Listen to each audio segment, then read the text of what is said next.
प्यारे बच्चों, अस्सलाम वालेकुम। कैसे हैं आप सब? उम्मीद है कि आप सब खैर आफियत से होंगे। बाब चहारम सबक नंबर 4 उस्ताद का अदब व एहतराम के मशकी सवाल हम कर रहे हैं। सवाल नंबर 1, 2 हम कर चुके हैं। आज हम सवाल नंबर 3 करेंगे। मालूम करके लिखिए कि उस्ताद को अरबी ज़ुबान में क्या कहते हैं। प्यारे बच्चों, जैसा कि हमने पढ़ा, क्या आप जानते हैं हज़रत मोहम्मद सल्लल्लाहु अलैहि वसल्लम का इरशाद है, बेशक मुझे मुअल्लिम बनाकर भेजा गया है। तो बच्चों, हमें पता चला कि उस्ताद को अरबी ज़ुबान में मुअल्लिम कहते हैं।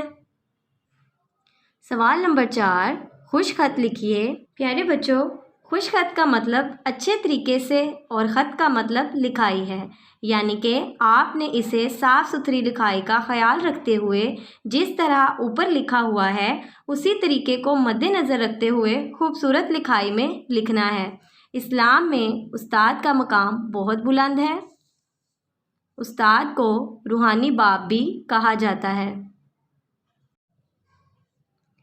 प्यारे बच्चों, क्या आपको मालूम है हज़रत अली रज़ी अल्लाह ताला अन्हो का कौल है, जिसने मुझे एक लफ्ज़ सिखाया उसने मुझे अपना ग़ुलाम बना लिया।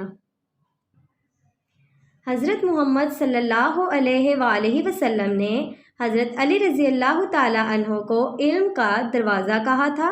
उन्होंने भी फरमाया कि जिसने मुझे एक लफ्ज़ भी सिखाया वो मेरा आका और मैं उसका ग़ुलाम हूँ।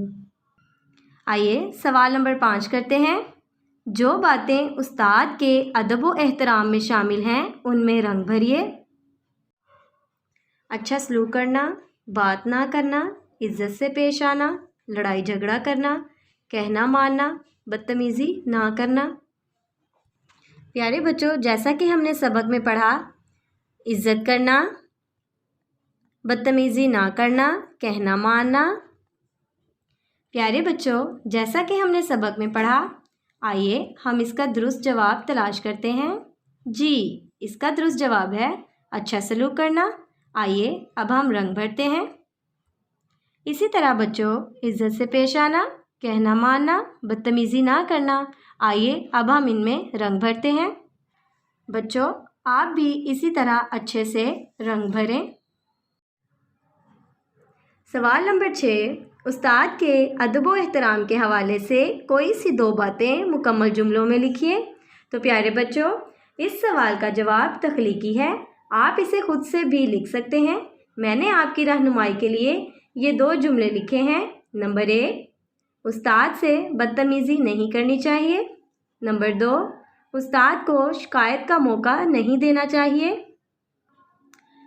बाब चहारम सबक नंबर 4 उस्ताद का अदब व एहतराम के सवाल नंबर 3, 4, 5 और 6 हम किताब पर कर चुके हैं।